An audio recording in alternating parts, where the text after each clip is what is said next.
Hello. I'm super excited to start doing this with you guys. This is the very first episode of Read by the Author with Krystal Shannan, which is me. So we are going to start by reading the first chapter of Knock Down, Dragon Out today, which is the first book in the Soulmate Shifters series. And the ebook is available for free everywhere. So any store that you prefer, you should be able to find that book for free. Okay, we're going to get started. Chapter 1. I would not wish any companion in the world but you. William Shakespeare. Flaming rocks from erupting volcanoes seared Cole's sides as he tucked his dragon wings tight and dove through the air. He chased the fleeing traders from his world into a new one, an unknown one, through the portal horizon that shimmered like liquid magic. His wings pumped hard. Anger surged through his veins, spurring him on. Kill, kill, kill, his dragon chanted inside his head. They had taken everything. He would take it back. The two remaining dragons who'd murdered the house of Lavram would die an excruciating and painful death. Soon he'd be able to sink his talons into their flesh and rip them to shreds. Soon his family's deaths would be avenged. Soon justice would be served. Fire was coming to claim their souls. His fire. The intense heat of Raylia's burning air disappeared as he broke through the surface of the portal into an unfamiliar blue sky. A blast of bitter cold wind made him blink hard. The land around him was white, and the sun reflected off the surface, blinding him. He pumped his wings, struggling to adjust to a new gravity. His body dropped, smashing through the trees to the ground below. He thrashed about until he was finally upright and on all four of his claws. The wind was numbingly cold, with a scent on the air he didn't recognize. Raylia, his home was all jungle and desert. It was never cold, never like this. He raised a claw and looked down at the large print it had made in the white powder coating the ground. He sniffed and licked it, surprised to find that it melted into water on his tongue. He walked forward from the trees into a large clearing on the side of a hill. Jagged peaks rose around him on all three sides. He squinted at the strange brightness. Movement caught his eye to the left. A bugle call of a dragon hunting cut through the air a moment later. They'd been in this new world only a few minutes. What could the traders have possibly found to hunt? A scream broke the silence next. A woman. Cole bounded forward a few steps and launched himself into the air. He pumped his wings, climbing into the sky, and dipped toward the sound of shouts and another scream. Then came the sickening thud of a body slamming against something hard. Had they killed someone else? He dove to the ground, shifting just as his claws touched the white powder. Feet replaced claws. He ran forward through the trees, tracking by scent. The two dragons had shifted as well. The strong scent of the trees burned at his nostrils like medicine the healers of Raylia used to treat lung sickness. Now you've broken her, a female voice screeched through the silence of the woods, like the scream of a panther, sharp and cold and heartless. Cole slowed his run, careful to pick through the trees without sounding like a bellowing river cow. She's just knocked unconscious. She'll wake.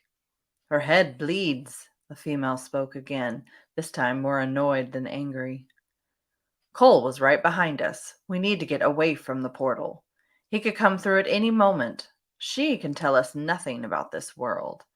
This female is of no use anymore. Neither are you, sister, the male's voice, green needles clinging to their branches. The cold white powder had weighed them down, so they almost touched the ground, providing him with excellent cover. With the element of surprise on his side, taking down the two traitors wouldn't be a challenge. Kill, his dragon whispered inside his head. They deserve to die. He peered around the last tree in the clump. The female, Sifa, was leaning against the trunk of a tall tree, looking bored, while her brother Jaha was crouched over a bundled-up form on the ground, likely the injured female they'd been speaking about. Cole's lip curled as fury built in his blood. Like the volcanoes erupting and destroying his homeworld, he was ready to boil and burn these two for their part in murdering his family, his whole tribe. He leapt forward as Jaha started to lift the injured woman from the ground. Cole shifted slice at the other dragon's stomach before he tore loose from Cole's grip. He pumped his wings, following Jaha high into the sky. Another cry from below made him shift direction quickly. The female dragon had joined the fray and shot through the air, missing him by inches. He banked a sharp turn and came face to face with both of them. This was it. This was the moment he would deliver justice for their crimes. They would die. Cole dove at Jaha, since he was already bleeding. The female was smaller and less of a threat anyway. Jaha turned, protecting his stomach. But Cole got in a good bite on his back, ripping off several armored spikes in the process. He trumpeted into the sky and backed off just as the female came at him. Cole turned and swatted her away with a well-trained swipe of his spiked tail. Sifa fell, landing in the white powder near the woman on the ground. He'd been trained by the royal guard and was one of the best warriors of his house. These two didn't have a chance, and yet they kept coming at him. They knew they would die. He could see the fear in their wide-slitted eyes and hear the way their heartbeats raced in their chests. Sifa swatted the blue bundled body across the clearing angrily before leaping back into the air. Cole shouldn't care, shouldn't have looked, but he saw it, and there was no going back. The woman was glowing, her soul. It was calling to him. Every part of him seized in that moment. His heart stopped, his lungs froze, his skin tightened. Mate. He gulped for a breath of the cold air and ducked into another hit from Jaha, sending the lesser dragon careening into the trees. Sifa tried for a hit too, but he sent her flailing off through the sky with a solid blow to her chest. He roared, bellowing a call across the sky. Both of them trumpeted back, but instead of charging, they swooped down and fled, flying just above the canopy of white-covered trees. Cole puffed out a breath of fire after their retreating figures. Nothing would slake his fury, nothing but their deaths. Damned fate.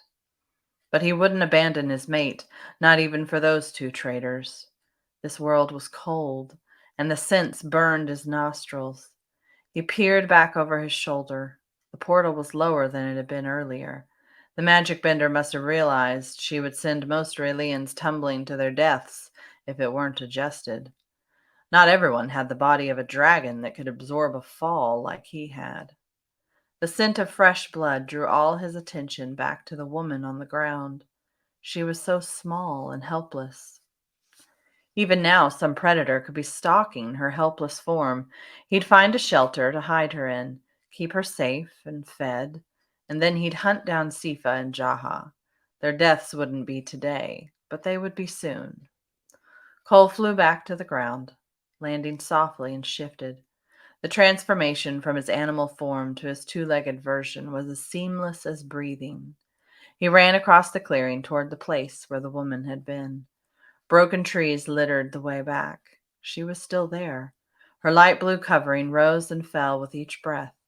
He could hear the strength in her heartbeat. She was a fighter. Mate. His dragon growled from inside his chest. She lay face down on the ground, helpless, unconscious. Why now?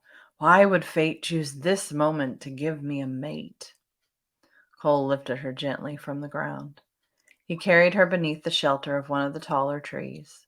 One glance at her face, and all thoughts of vengeance melted away, filling his heart with a love he'd never experienced before. The muscles in his arms trembled, and his dragon preened.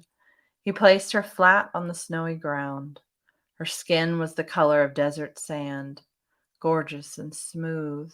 Her curls were wild and created a shining halo around her face. But breathtaking beauty wasn't what had his heart kicking the inside of his rib cage. He'd seen her glow, the soul call from the air, felt its pull, yet it was so much more up close. Her skin was luminescent, like she'd swallowed active magic, and it was trying to escape, but it couldn't. Like she carried a living flame of white light within her. It was beautiful and alluring and mine. No, it couldn't be. He couldn't have a mate in this strange world. He was here for vengeance. In all his years, fate had never seen fit to give him a mate. He'd had women in his bed from time to time, but never a mate, never a woman who could give him more than a few moments of meaningless pleasure. Mine, his dragon repeated. Take her. Cole huffed out a growl and turned to walk away, but couldn't. The magic of the soul call was strong. He couldn't just leave her here either. Wild animals would find her. Whatever predators lived in this wilderness would be dangerous. Nothing so soft could survive this bitter cold, which begged the question as to why this small slip of a female was out here all alone. Was she running from something? Had someone abandoned her already? Fire warmed his belly at the thought of someone hurting or mistreating his mate. He glanced down at his hands. The left was stained with blood that wasn't his. The scent was different. His attention locked in on the female again. She was injured, and he was doing nothing. Cole ripped a strip of purple fabric from the swath tied around his waist. The leather strips hanging down from his wide belt flapped against his legs in the cold wind. His dragon was making up for the temperature change, keeping his core warm, but it didn't make the bite of the wind any less uncomfortable. His entire torso was bare and feeling the discomfort of the new world's environment. He pulled back the woman's hood, surprised to find that her hair was shorter than his, barely hanging past her ears in silky brown spirals. The wound was on the back of her head, near the base. It wasn't deep enough to be cauterized or sewn. Cole fastened the fabric, wrapping it twice around her head before tying it tightly. The bleeding wasn't flowing too strongly. He'd bandaged enough wounds to know hers would stop soon now that it was dressed. Her face was exquisite. Even though he couldn't see her eyes, she had strong lines and a mouth that he wanted to explore. There was something about her scent, almost like she was in heat, like her very essence called to him. He leaned closer and sniffed her neck, breathing in the sweet fragrance of her. Mine. His dragon rumbled again. Yes, he assured his inner beast. He was keeping her. He was just going to find a safe place to hide her for a while, and then continue after the two traitors, Jaha and his sister. He had a mission. He was stronger than fate's call. He could resist the mate that fate had placed in front of him. For a while. It was a test of his will. Nothing more. All right. So, chapter 1. Thank you so much for hanging out with me, and I will see you next week for chapter 2. Bye.